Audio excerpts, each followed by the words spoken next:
Hey, everybody. Welcome into the podcast. We are back with another special bonus episode. It's actually our final bonus episode of the season, Brad, because it's our final episode of the season. It is part 2 of our season 4 bracket challenge. Every time we do a part 2 to the bracket challenge, I feel like we're like Harry Potter or Twilight or whatever other young adult series that like split the final book into 2. Part 2. Part 2. Part 2 of the bracket challenge. Denis Villeneuve. Oh man, speaking of Denis Villeneuve, I got advance passes to go see Dune tomorrow night. I can't freaking wait, bro. Dude, at this point, I just feel like Hollywood has figured out a sci-fi action like script, and you could just apply it to absolutely anything, and it'll pump out a $1 billion grossing above average movie. And I think Dune's going to do the same thing. Yeah, as long as you get Denis Villeneuve to do it, then Villeneuve. Yeah, dude, I'm pumped for you, man. That'll be a lot of fun. Yeah, I can't wait. But we have a task ahead of us. So if you've been paying attention to the podcast, you know that at the end of every season, we put all 32 movies that we've reviewed into a madness-style bracket, and we whittle them down until we find the one true champion of all. In part 1 of our bracket challenge for this season, we have gotten it down to the final 8 films. So, Brad, the task ahead of us today is to choose the victor of season 4 and to drink some really good whiskey while we do it. Why don't you tell the people what we're sipping on today? Well, today, Bob, we are sipping on some Stellum. We are drinking both their bourbon and their rye. And you know what, Bob? I'm just going to keep on the Buffalo Trace hate train for the rest of this season. It's kind of nice to just drink a whiskey that has a normal daggone name. It's not like named after 7 different people. There's not a middle initial. It's just Stellum bourbon and Stellum rye. Yeah. Yeah, man. I have nothing to add to that. I completely agree. Stellum is a new brand from the same people that bring you barrel whiskey, and we just tried barrel on the last episode. Absolutely. Whoa, Bob. What's that? The same people that make barrel make this? Yes, man. Yes. Oh, dude, we're in for a treat. I'm telling you. And this is actually, not to get too far ahead of ourselves, the difference between barrel and this is that barrel comes in batches, whereas this one is designed to be like a consistent whiskey that they put out, both their bourbon and their rye. It's priced accordingly. I cannot wait to dive into it. Brad, I'm putting the cart before the horse here. We need to get into eliminating some movies. Hopefully you have listened to part 1 of our bracket challenge, but if not, here are the final 8 films that are still in consideration after that episode. We've got The Two Towers, Schindler's List, The Godfather, The Return of the King, Beauty and the Beast, The Good, the Bad, and the Ugly, The Matrix, and Harry Potter and the Half-Blood Prince. So, Brad, I say we just go ahead and jump right in because I have a feeling tonight is going to get contentious. Well, where do you want to start, my friend? Top left as usual? Yeah, why don't you lead us through the first matchup here in our round of 8? Yeah, so right off the bat, we have 2 of what I would consider to be the top films of not just this season, but probably any season, in Lord of the Rings, The Two Towers versus Schindler's List. Bob, I was amazed coming into this to see that you had ranked Schindler's List so lowly, but when I went back and looked at your score, I realized that you had only given it, I believe, an 8.5. And so I guess maybe I shouldn't have been as surprised. But what is it about Schindler's List that kind of keeps you from putting it in a upper echelon of movies?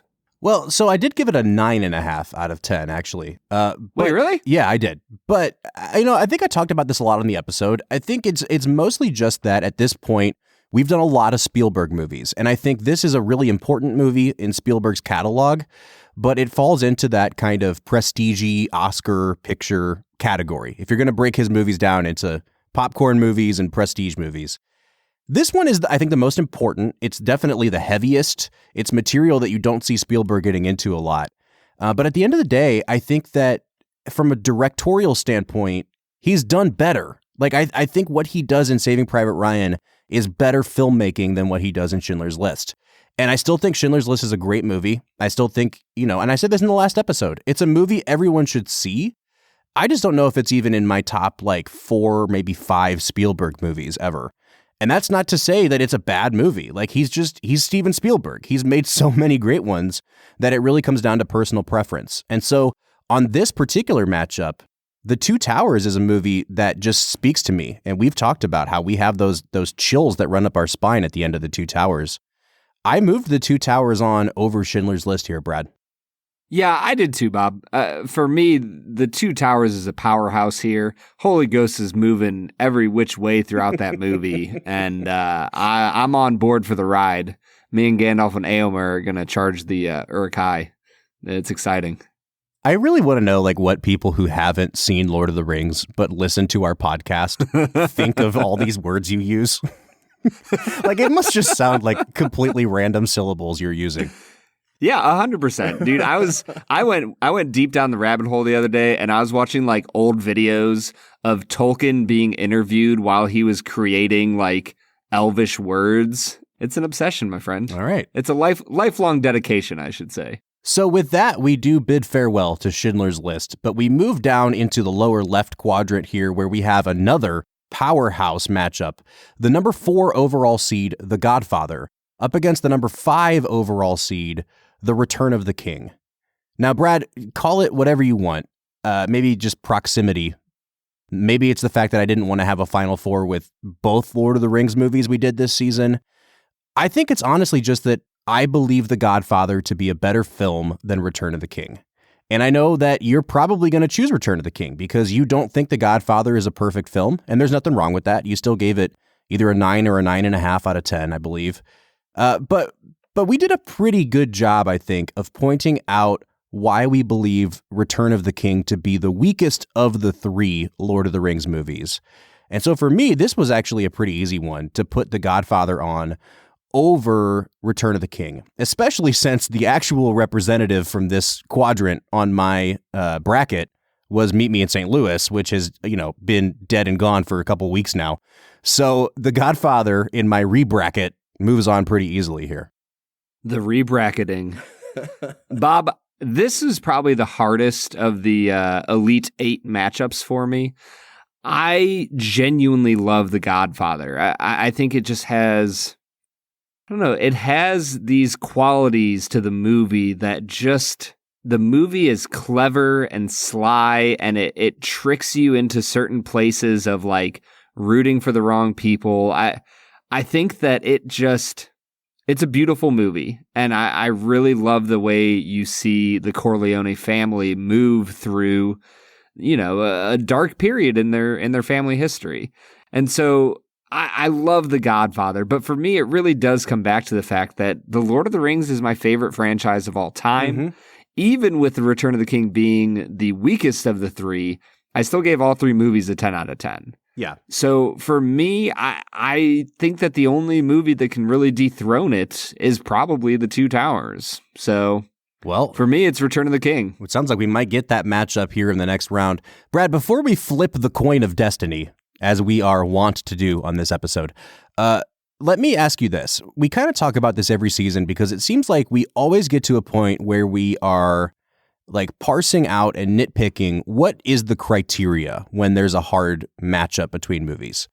And I think earlier in the first episode, I kind of said that our criteria was which of these 2 movies deserves to exist more? Because if the one that loses gets thrown into the fiery furnace, then that's kind of what you're asking is which one of these does the world need more, or which one deserves to be alive for a longer period of time? And I guess I kind of wonder how you interpret that, because I think at the end of the day, we both have done it. I did it with Meet Me in St. Louis. I think there are times where there's a movie that your favorite film comes up against, whether it's you or me, that is objectively more important to cinema, objectively, from a filmmaking point of view, maybe even a better made film, but it's just not your favorite movie. And so you're not going to move it on. And I guess I'm just kind of wondering, is that your criteria? At the end of the day, when push comes to shove, is it just hey, this is my favorite movie, I'm not going to not move this on? Oh, yeah, no, you told me about that criteria, and I applaud you for using it. which is to say you did not use it. I mean, yeah. All right. I think it's great that you do that, Bob. Here's the thing. I think that I can't believe that I've been duped for so long. I have been abiding by the rules of the Geneva Convention over here that we have established. Like, I have been sticking to the criteria, and because you haven't been sticking to the criteria, you've been leaving it up to chance, because it means we're always at odds and you have an even better chance of your movies moving on. This is an outrage. We're not always at odds. This is an outrage, sir. I would say we agree on like 70 to 80% of the movies. We only bring out the Coin of Destiny a few times a bracket. Dude, and if I can't anything, believe I didn't see that you were doing this all along. If anything, I think it just points out the fact that you set up these rules in your head, told me about the rules, and just assumed that I agreed to them. So I don't know what to tell you, man. Film and Whiskey Nation, we have done this for 4 effing seasons now. Brad has been on board with the criteria all along. So now you know what his true character is like. If you ever need to wonder which of the two of us is the better human, it's not even a question anymore. If somebody wants to go back and play me the clip of when I agree to those rules, then you let me know, and I will stand corrected. Well, sir, there are 2 things I know in life. Number 1, you are an absolute dick. And number 2, you also hold in your hand the Coin of Destiny, which I could not be any more skeptical about at this point. See, you have lost any shred of credibility you had with me, sir. See, Bob, the only rule that I have abided by is that I will not mess with the Coin of Destiny. Okay. That is 100% fact. I have never once swayed any results in my favor. Well, let's see how this one shakes out then, bub. All right, we've got The Godfather as heads on the Coin of Destiny. Return of the King is going to be tails on the Coin of Destiny. Brad, flip that coin.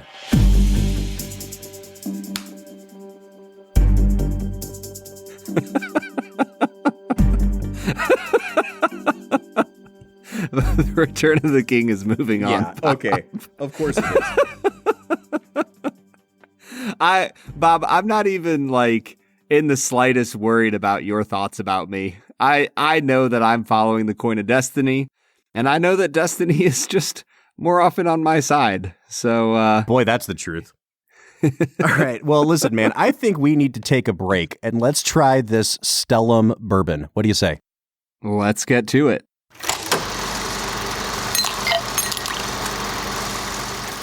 All right, folks. So today we are trying Stellum bourbon. Now, as I said before, this is brought to you by the same people that make Barrel whiskey.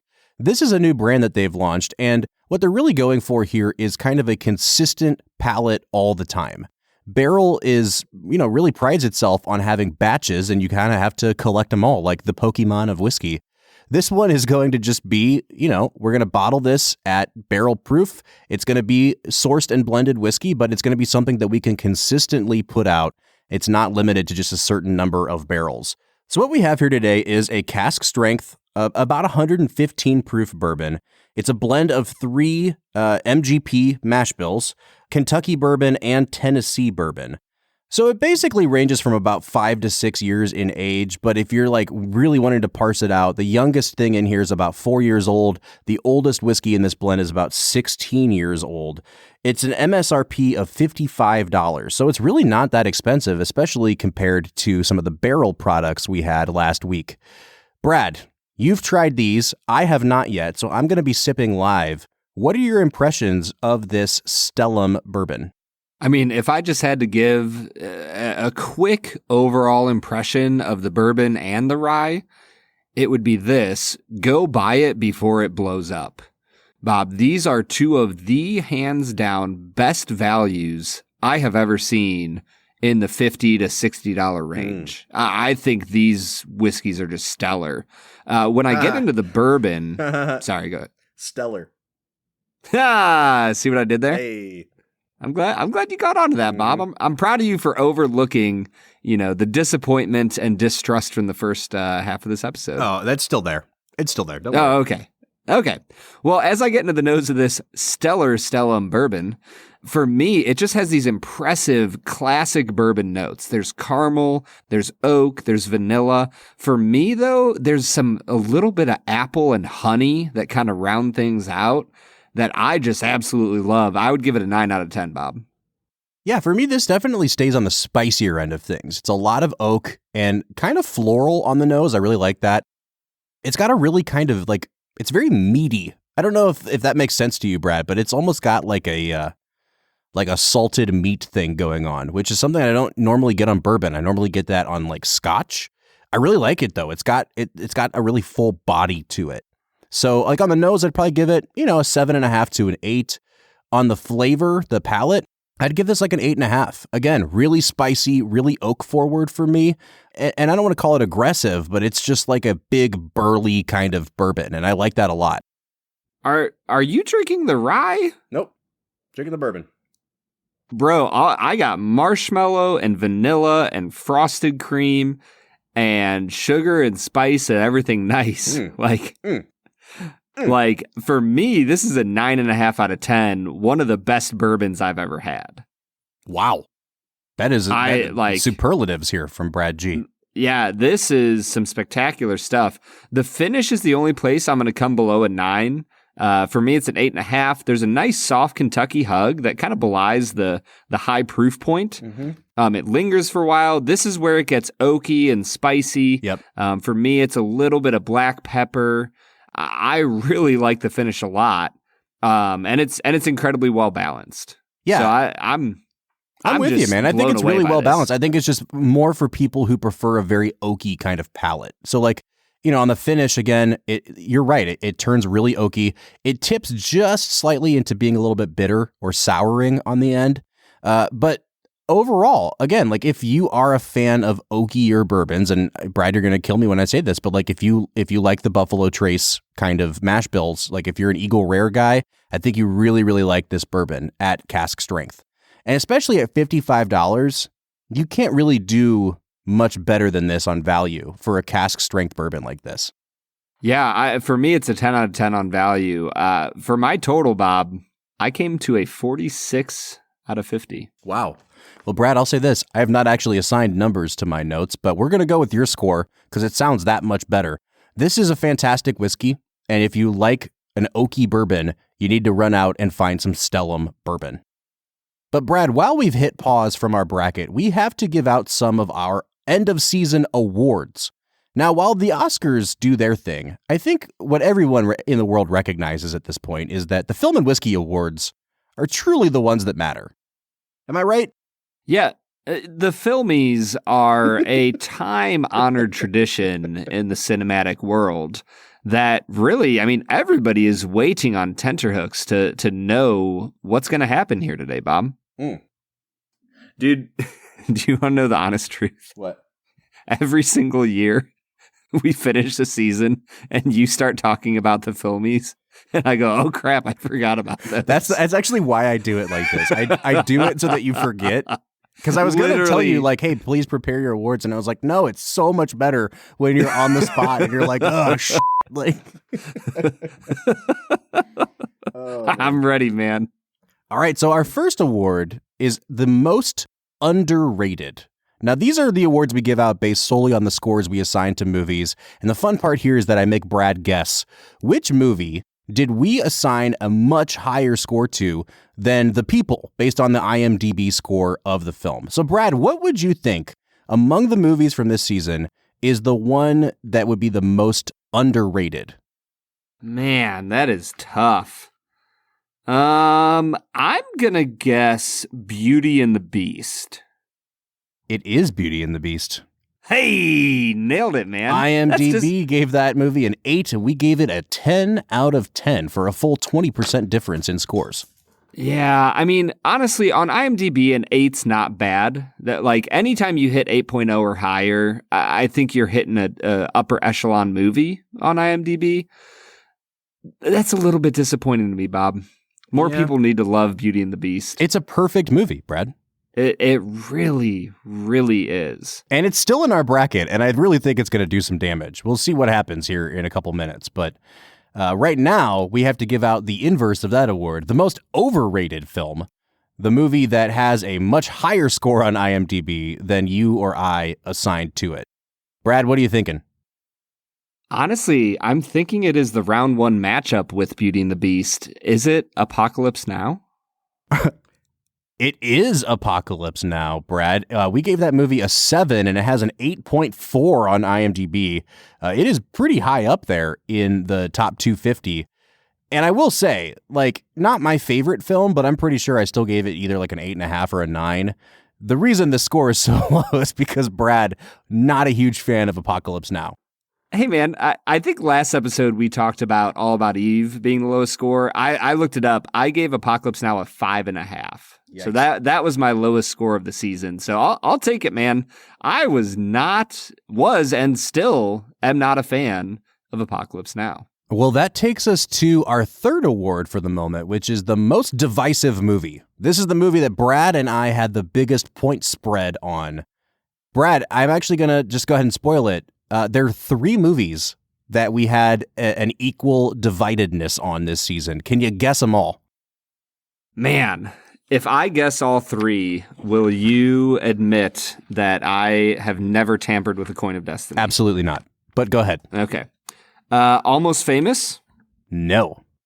Oh, really? Didn't you give that a 9.5 or a 10 out of 10? I gave it a 9, and you gave it a 7.5. 7.5. Okay. I was thinking that was one of the bigger ones. Well, I mean, we just mentioned it. Would Apocalypse Now be one of them? Apocalypse Now is one of them, Brad. Okay. Dog Day Afternoon? Dog Day is one of them, yes. And All About Eve. And All About Eve. There it is. We were a full 3 points apart on each of those movies, or 30%. Dude, yeah, I'm on a roll tonight. You sure are. Makes me wonder if there's some sort of tampering going on over there. There is literally zero tampering going on. Just making sure your favorite baseball player of all time is A-Rod, and you now root for the Houston Astros, right? Big fan of Pete Rose, are you? I'd probably stick with Kenny Lofton. Okay. I just freaking loved Kenny, man, growing up. Dude could steal any base in existence. I don't think you're catching my drift, but that's cool. So Brad is going to continue cheating at things, and we're going to move back into our bracket now. We have to finalize the final 4 here, and we are moving over into the upper right quadrant of our final 8 films here. Brad, why don't you introduce our next matchup? All right, well, our next matchup is the number 2 seed, The Beauty and the Beast, versus our number 7 seed, The Good, the Bad, and the Ugly. I don't know if there's ever been the word "the" so many times in like 2 seconds. Well, pretty much every The Lord of the Rings movie has a bunch of them too. So yeah, that's true. The Return of the King. So The Good, the Bad, the Ugly. It would be kind of funny if we just replaced it with like an A or an An. The Return of a King. The Return of some king. Some 2 towers. Beauty and a Beast. All right, so Brad, when it comes to picking this matchup, what it really came down to for me was just kind of the tightness of the movie. And The Good, the Bad, and the Ugly is a movie that I still gave a 10 to, but even during the episode, I said, yeah, there's a little bit of flabbiness here, even in the theatrical cut. But the ending is so perfect that it just immediately shot back up to a 10. But I will say, in terms of just like how tightly paced and how well constructed it is, I think Beauty and the Beast is going to be pretty much unimpeachable in that regard. And so when I was splitting hairs, that's what it came down to. I moved Beauty and the Beast on to the final 4. I think that what really hits for Beauty and the Beast is the fact that there is not an ounce of fat on that movie, and yet you never feel rushed. And I think that for me, that's the key for pacing a movie that doesn't have anything extra on it, is that sometimes I do feel like movies don't have too much going on, but you also feel kind of rushed from scene to scene and from idea to idea. With Beauty and the Beast, you never get that feeling. You always have this smooth, flowing sense from the movie that the story is going exactly at the pace that it needs to. I mean, honestly, it's kind of like Gandalf. It's always arriving where it needs to be when it needs to be there. And so for me, yeah, Beauty and the Beast is an easy one to choose over the Good, the Bad, and the Ugly. All right, so we've both chosen Beauty and the Beast to move on into the round of 4, which means we have one final matchup here in the round of 8. It's the number 3 seed, The Matrix, up against the number 11 seed, Harry Potter and the Half-Blood Prince. Now, Brad, Half-Blood Prince has done some damage in areas that I did not expect it to do. I think we pretty much both agreed that this might be the best of the Harry Potter films. At the same time, when we were comparing it to the Lord of the Rings movies, we kind of said, hey, I think the worst Lord of the Rings is better than the best Harry Potter.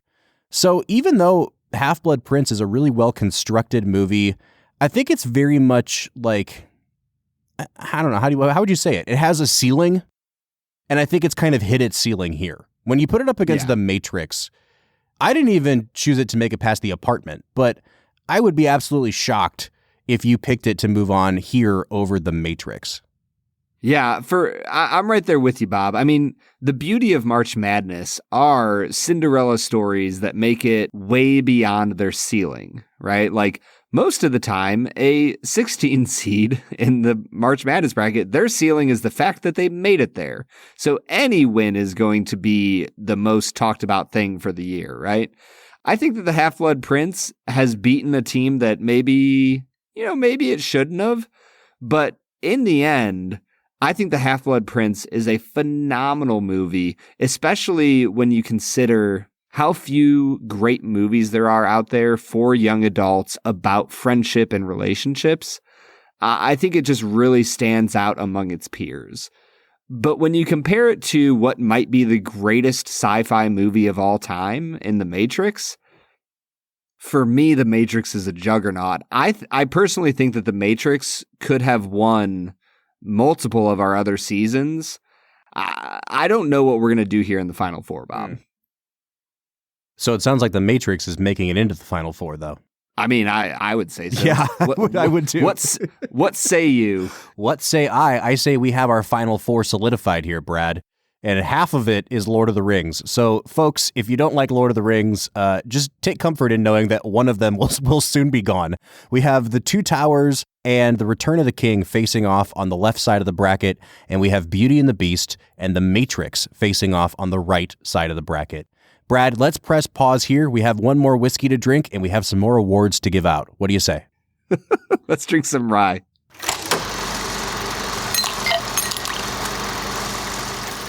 All right, so we are drinking Stellum Rye now. Brad, as I said, you have drunk these already. I have not yet. I'm looking at the specs on this rye now. Once again, we're looking at an SRP of $55. This is primarily made up of MGP Rye, their 95.5 mash bill. It's a blend of 4 to 10-year-old barrels. Brad, I can tell you right now, even as a guy who prefers bourbon to rye, the nose on this rye is about as perfect as the nose on a rye can get.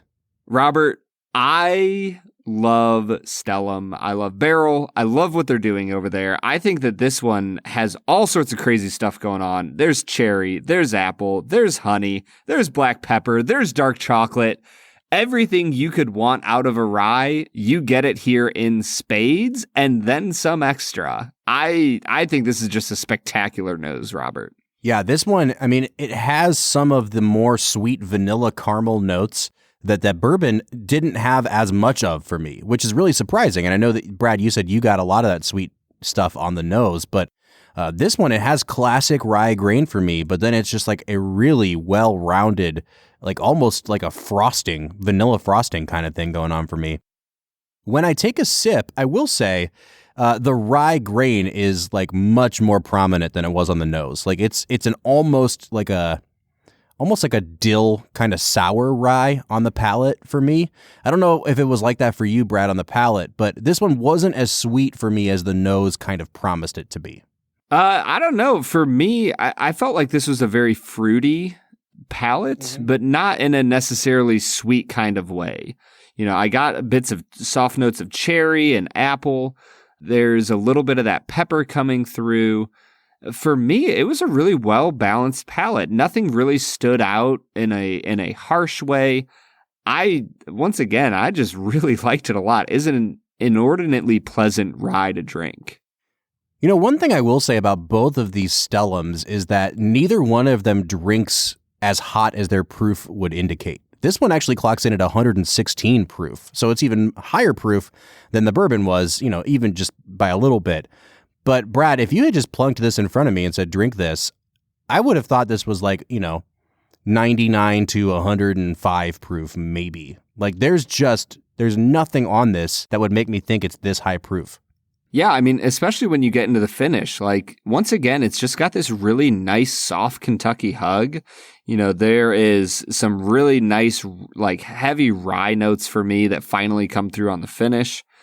I'm really blown away by this. There's a lot going on here, and yet it's all so smoothly balanced. And like you said, the 116 proof brings a lot of flavor, but almost no harshness. And I think they've done an incredible job over at Stellum at just creating this immaculate rye. All right, Brad, so we've had the barrel, we've had the Stellum.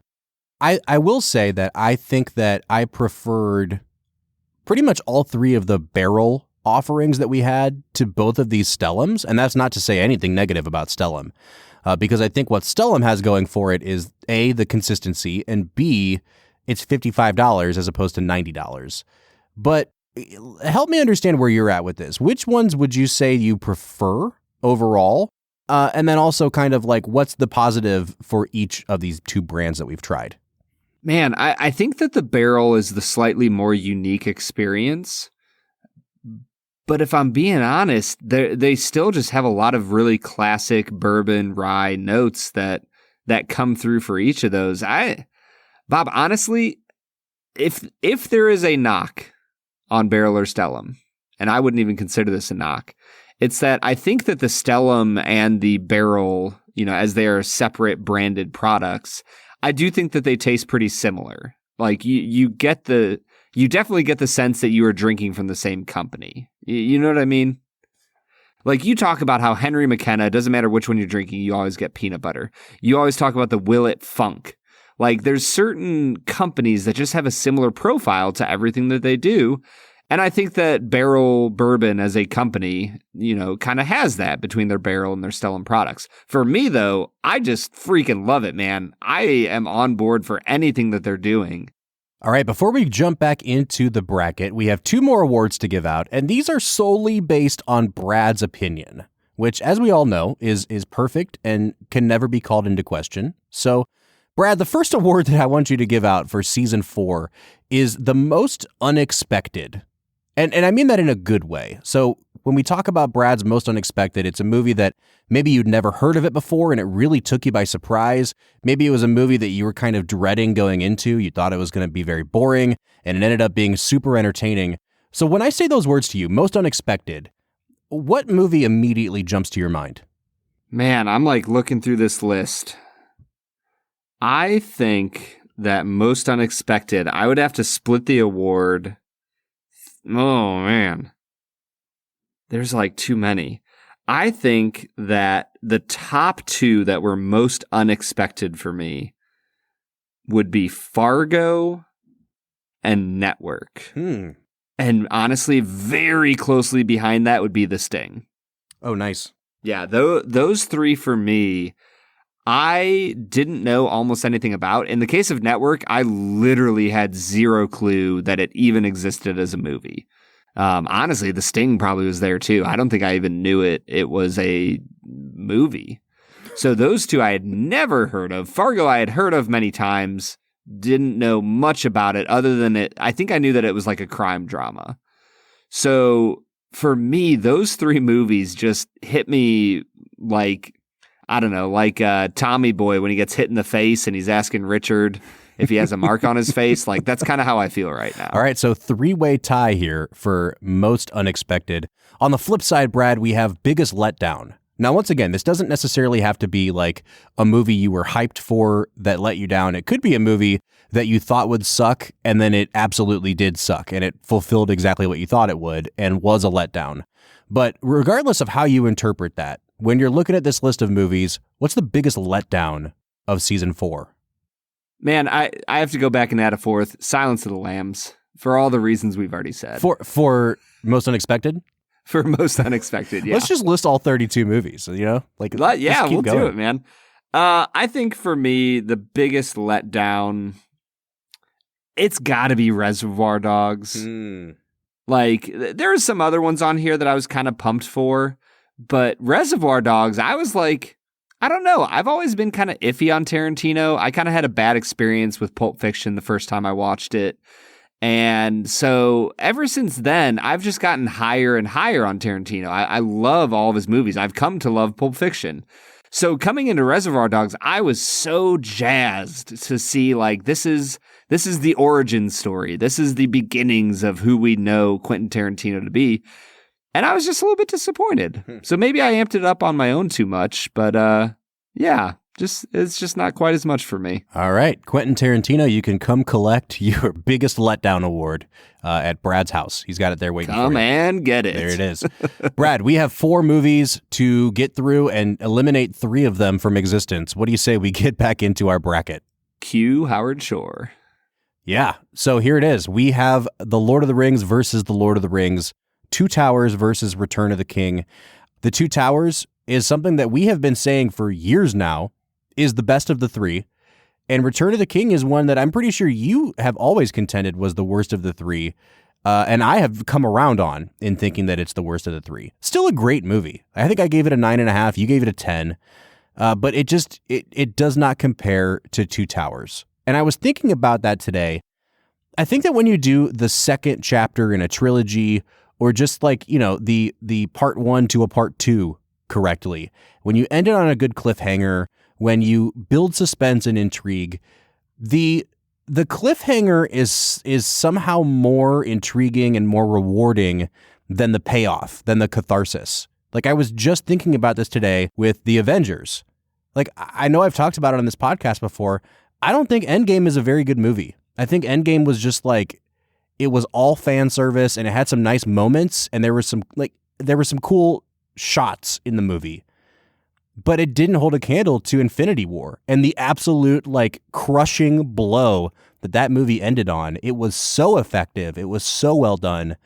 And I look at Two Towers and I think it's this perfect mashup of our heroes suffering defeats and our heroes winning small victories. And you couple that with, Gandalf riding down the hill and Sam's speech at the end of the movie, and Lord of the Rings just never reaches that height again. So for me, it was really easy to move Two Towers on over Return of the King. Yeah, for me, I think the only time Return of the King comes close to matching the height of Two Towers is Theoden's speech, right as the Rohirrim are about to engage in the Battle of Pelennor Fields. That is one of the few spots for me, along with when Sam and Frodo are talking about the Shire. I think for me, those 2 moments really capture the human spirit in such a beautiful way.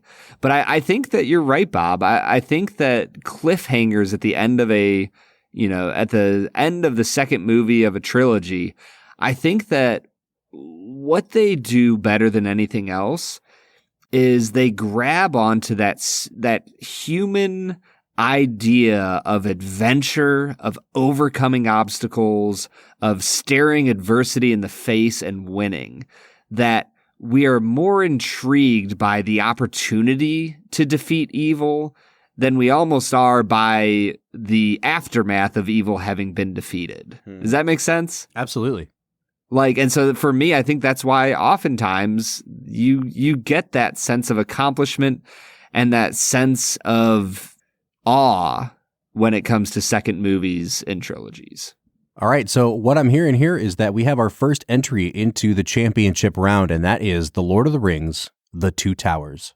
I will say, Bob, The Two Towers, Beauty and the Beast, and The Matrix, I genuinely think those are 3 of the best movies we've ever had in a top 4.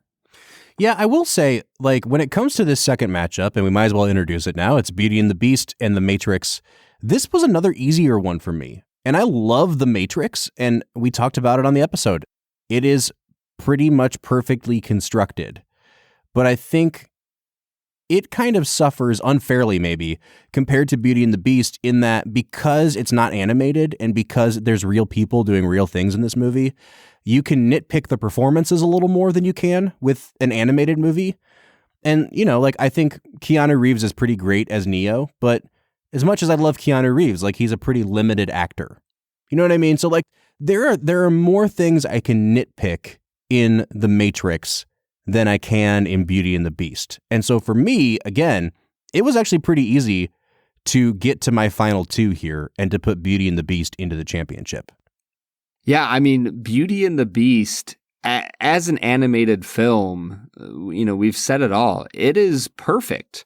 Like, I think that the voice acting is out of this world. I think that the pacing of the movie is just amazing. There is so much to just fall in love with there. For me, though, Bob, I don't know what it is, but I nearly had to do a coin flip on these two movies myself. I don't know if I can pick Beauty and the Beast over The Matrix. I just think that of all the sci-fi movies I have ever watched, I just don't know if I've ever seen one as compelling, as interesting, as insightful into the human experience and the human condition as The Matrix. And so I literally stared at this matchup for way longer than I would like to admit. And I ended up writing down The Matrix. Wow. Yeah, man, I'm not with you on this. And this is actually one that, it's funny, like, I've never compared two movies that I consider to be, like, perfectly constructed and so easily been able to say that one is, like, light years better than the other, as much as I am with these two. Like, if there is a coin flip for me in this whole bracket, it's The Two Towers versus Beauty and the Beast. And that actually is what I came down to in my bracket. It's the 1 seed versus the 2 seed. It's, Two Towers is the movie that has my heart. Beauty and the Beast is a movie that has, like, my nostalgia, and I think it is more tightly constructed. So, like, when I was considering that championship matchup of Towers versus Beauty and the Beast, that was the hard one. For me, this was like a no-brainer. And I will say, like, just as a spoiler, if The Matrix wins this Coin of Destiny flip, like, this will be the easiest choice for winner of the bracket I've ever had to give it to Two Towers. Because I don't think this movie stacks up against Beauty and the Beast, let alone Two Towers. But I'm yammering on at this point. I think we have to trust the process, and the process is in Brad's hand right now. So Brad, you've got the Coin of Destiny. We're going to do Beauty and the Beast heads, The Matrix tails, for a spot in the championship. Brad, flip that coin.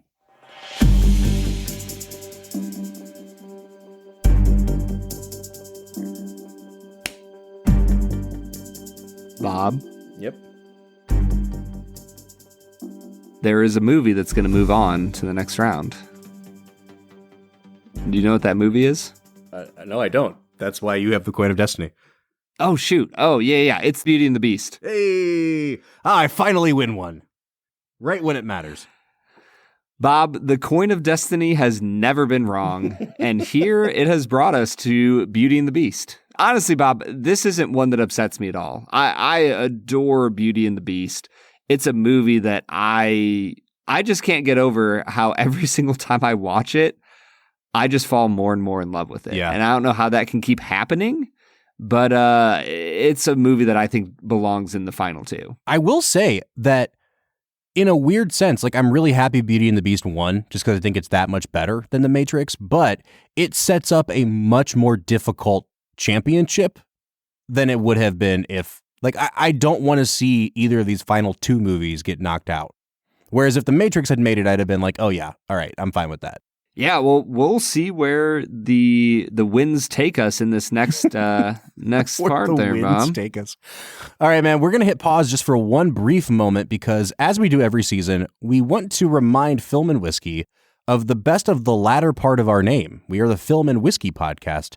So we're going to count down the top 5 whiskeys we had on the show this season. Brad, when you think about the best whiskeys we had on the show this season that aren't named Barrel or Stellum, what jumps out to you? Oh, Bob, we've gone in a lot of different really great ways. I think about the Old Forester that we had. I feel like the 150 was really, really great. I really liked the 1910 a lot. We hit up Pursuit United. I think what they're doing over at Bourbon Pursuit is just spectacular. If there's anything I want to do with my life now, it's to become like a master blender. Like, I just think blending whiskeys seems like such a cool thing, and they're doing that really well over at Bourbon Pursuit. I think there was a lot of really great whiskey this season, Bob. Yeah, I did too. And I think the great thing about this season was that a lot of the whiskey that I thought before the season started would be ones that we were like, man, I'm so glad we got to share that together. Didn't end up being those ones at all. And you know exactly which brand I'm talking about, Brad, but like, when we got a whole bunch of Buffalo Trace samples, I don't know. Can you tell me all about it? We got a whole bunch of BTACs and highly allocated Buffalo Trace, and I was like, man, what a cool way to end the season. Because, Brad, when we first started this, like, we were doing the springtime of swill, mostly because that was all we could afford to do on the podcast. And over the last man? Go ahead. I think season 5, we should do a return of the season of swill. Return of the swill. Yeah, return of the swill, man. No, listen, I'm not opposed to that. I'm just saying, like, what I thought was so cool was that we have, over the last 4 seasons, like, developed such a following that people are sending us these super expensive bottles of whiskey to try. And we're so grateful. But the crazy thing was, like, we found other whiskeys on the shelf that are more readily available, that are more affordable, that were just, like, legitimately better whiskey than a lot of that allocated stuff. So when I look at our top 5 here, Brad, 4 of them are kind of pricier, or they were harder to find, or they were like one-offs. But one of them in particular, and we'll get to it because it's number 4 on our list, is very readily available. And I really want to champion that. So coming in at number 5 was the Union Horse Rye that we tried with Chris Blattner. It was a barrel that he picked called Chicago Sting. It was really, really good. It was just like a great barrel-proof rye, not unlike the Stellum Rye that we tried today. Yeah, once again, Chris Blattner is one of the greatest human beings we've ever met. Am I right, Bob? Oh, absolutely. Like, the barrel that he picked from Union Horse was just fantastic. It had so many great flavors going on. But like you said, Bob, it's going to be hard to get your hands on any Chicago Sting. That's true, which is why I really want to champion the cause of number 4, New Riff Bourbon. Now, like, if you follow bourbon at all, you know New Riff. You probably have a bottle of New Riff. Gosh darn it, man. Was this stuff delicious or what? Like, and we had a bottle that was from right when they first started producing their own stuff. Yeah. It was a couple years old, but like, it's consistent. And we didn't even try the single barrel. It was the regular 100 proof bottled in bond New Riff bourbon. Just out of this world. Great stuff, man. Yep. I think you can get it for what, like $35 to $40? Yeah, something like that. Yeah, it is eminently affordable. It's not in the cheap bourbon range, but it's just priced at the right point. You need to go check out what they're doing at New Riff. Coming in at number 3 was the Old Forester 150 that we tried. That was batch number 1 of the 150, which Jackie Zykin told us that she mixed in a plastic bucket on her countertop. And I got to say, man, for mixing it in a plastic bucket on her countertop, one of the most I don't even know if I want to call it complex, but I remember using the word shapeshifter. Like, on my tongue, it just went from one flavor to the next, back to back to back. It was like pulling a slot machine and watching like the little cherries go by. You know what I mean? Yep. It was just so good. I'm super bummed that it is so expensive to try now, but if you see Old Forester 150 on the shelf at a bourbon bar, do not hesitate to get a pour of it. Yeah, it's really wonderful stuff. I think that our second one, I already mentioned it. Dude, Pursuit United was so daggone good. Mm-hmm. Yeah, and it was good in a way that it was just like a classic, right down the middle crowd pleaser of a whiskey. Like, it didn't have the complex layers of some of, like, when we tried that Thomas H. Handy Sazerac last season. It didn't have like that rich mouthfeel of Pappy, but it was just like, they freaking killed it on the blend in this whiskey. And it's super drinkable, and it is worth every penny of the, I think, $65 it costs. Yeah, 100%. What do you say about our top whiskey, Bob? I was so utterly surprised that this would be our top whiskey of the season. Here's the funny thing. If you had told me before the season started that this would be it, I would have laughed at you. All right, so here's the thing. Our top whiskey of the season was the Blanton's straight from the barrel that we got from our friends, Bourbon and Stuff. And there's some very, we have to put some asterisks next to it because you're right, Brad.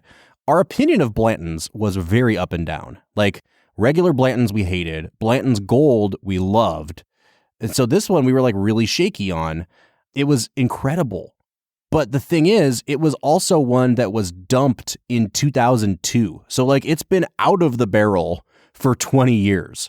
And I have been told that the older Blanton stuff just doesn't taste anything like the newer Blanton stuff. So this is another one of those one-offs that, when are you ever going to come across in the wild a Blanton straight from the barrel that's 20 years old? Do you know what I mean? So I almost feel like we need to put an asterisk next to this.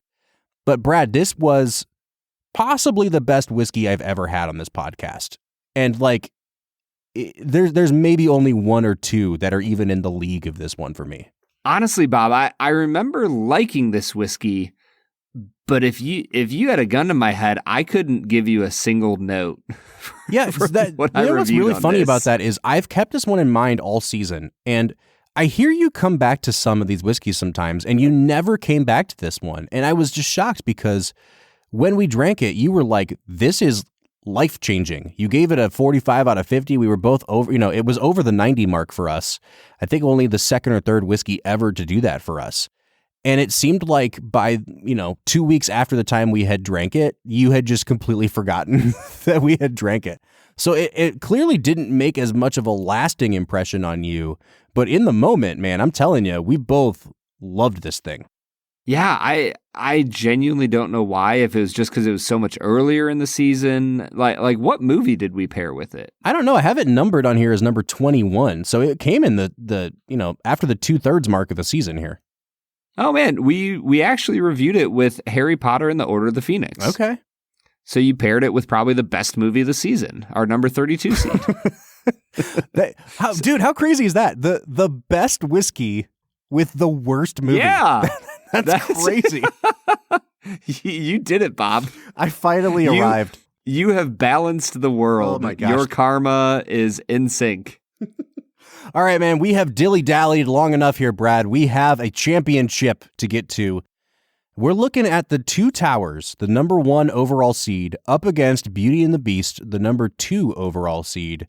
I'd have to go back through the annals of film and whiskey history. I don't know if we've ever had a 1 versus 2. These are two really heavy hitters. And I think when I looked at the bracket, Brad, even though I loved Meet Me in St. Louis and I carried that all the way on to the championship in my bracket, once it got knocked out, I think it was pretty obvious to me what the two movies were that needed to move on here. Yeah, I mean, I had The Matrix here, but it was almost a coin flip for me between Beauty and The Matrix. I don't know what else there is to say, Bob. These are just two of the best movies. We really need to look back through the other seasons, 1, 2, and 3, and see if there's anything else that compares. I genuinely think that these two movies could win almost any of the other seasons. Oh, I completely agree. I mean, I'm thinking, I know Pulp Fiction won season 1, Do the Right Thing won season 2, and Fellowship won last season. So, yeah. I mean, I would be hard pressed to not choose one of these two movies. This is definitely the best matchup I think we've ever had in the finals. Yeah. And I gotta say, once again, if we're splitting hairs, The Two Towers is the movie that I think personally moves me more and means more to me.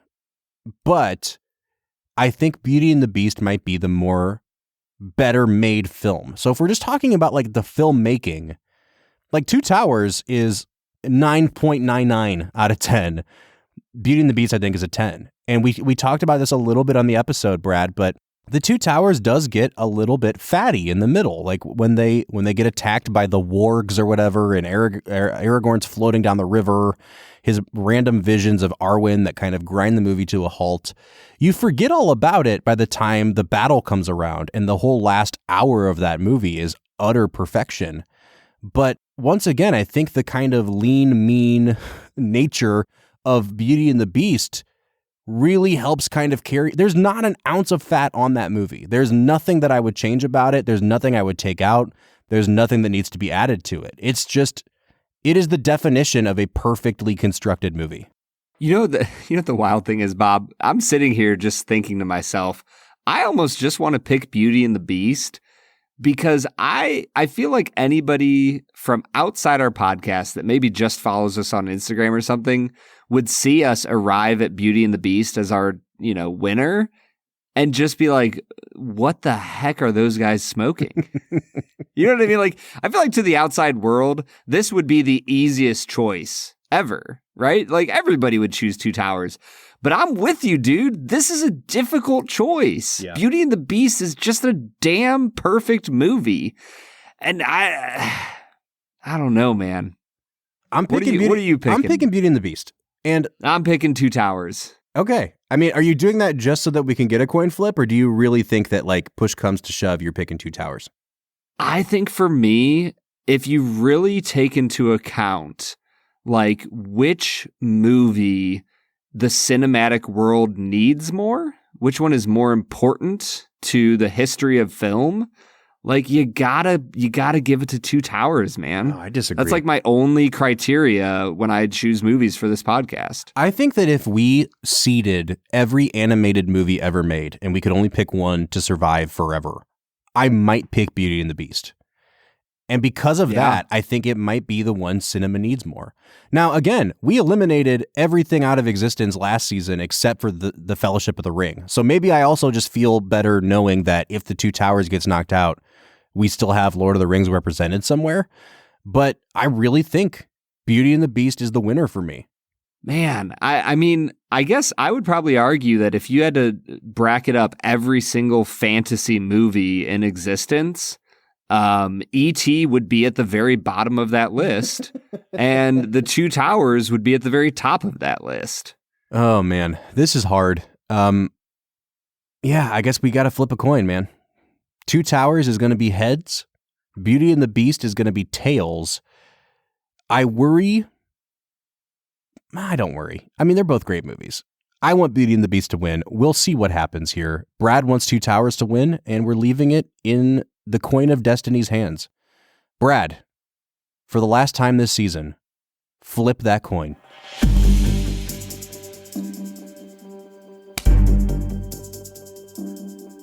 Bob, the winner of our Season 4 Film and Whiskey Bracket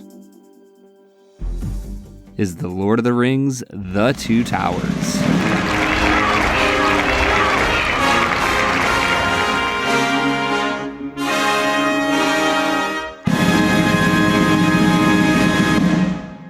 Wow. Back-to-back victories for The Lord of the Rings. Man. It's weird. I do feel a little bummed because I don't want people, like you said, I don't want people who are just casual followers of us to think that we only choose bro-y movies to be the winner. But like, if there was ever going to be a movie that I would defend to the death, it's The Two Towers. Right. That's the thing for me. There's a small part of me that's sitting here disappointed as well, Bob. Yeah. I picked The Matrix over Beauty and the Beast, but I'm still sitting here going, I kind of want the Beauty and the Beast to be the one we put on Instagram. I mean, we could just tempt fate and tell the Queen of Destiny to kick rocks. And dude, that would be throwing all the rules out of the book. Yeah, I feel like a piano would fall on both of us tomorrow if we did that. I just feel like this is the crappy police TV show. You've gone off the edge, Bob. Hand in your badge and your gun. You know what this reminds me of, though? You remember last season when we watched the movie Warrior? Yeah. And it was the two brothers, and at the end of the movie, they had done such a good job establishing both characters' wants and desires that you don't want to see either one of them win or lose. Like, that's what we had here with Beauty and the Beast and the Two Towers.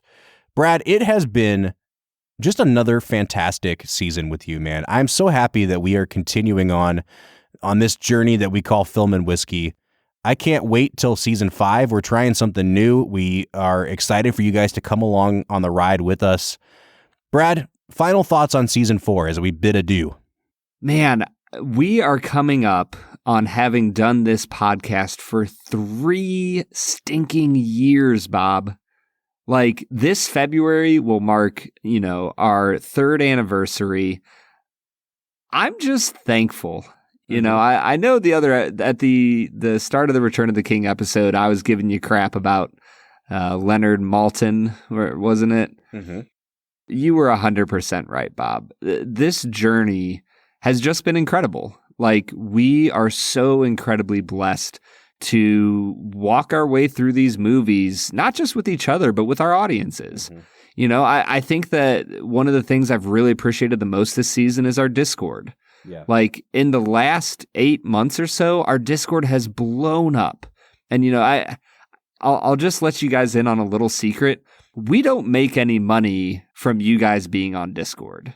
Like, I'm not sitting here promoting this in the sense of like, oh, make our Discord bigger so we can, have more prestige or money or anything like that. Discord is literally just a chill place for us to talk to the people that listen to our podcast. Mm-hmm. And watching it blow up with a community that genuinely cares about each other and listens to each other and makes fun of each other and, laughs about trucking and living in the South and all these other just wild shenanigans that we get into. I just am so thankful for our audience and the interactions that we have with them. Yeah. So genuinely, if you want to interact more with the podcast, go on Instagram and comment, Facebook, Twitter. But if I'm really being honest with you, jump on Discord. That's where we genuinely just have the most fun. Yeah. We post the link to join our Discord server in every one of the show notes. So if you'd like to hop on Discord, you can find the link in the show notes. We'd love to have you there. The conversation is always ongoing.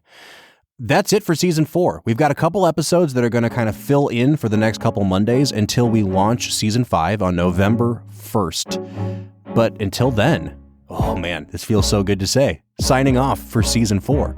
I'm Bob Book. I'm Brad G. We'll see you in season 5.